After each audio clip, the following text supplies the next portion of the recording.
Hello everybody, Asang Filipina again. It's me. I'm back.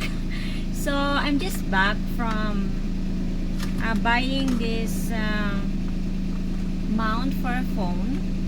It's a tripod, octopus tripod for my phone that I use for my PDAS reviews. So I'm just back and I'm wearing this blue outfit and this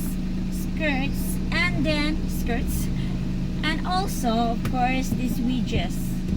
So I'm gonna take this off and also here.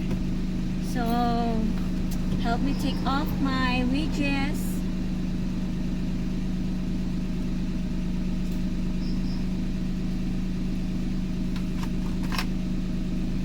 So it's getting dark.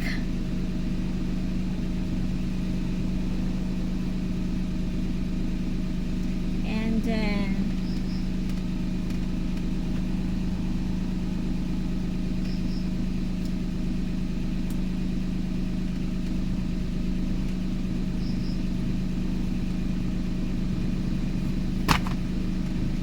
so that's all for now, and see you again next video. Bye everyone.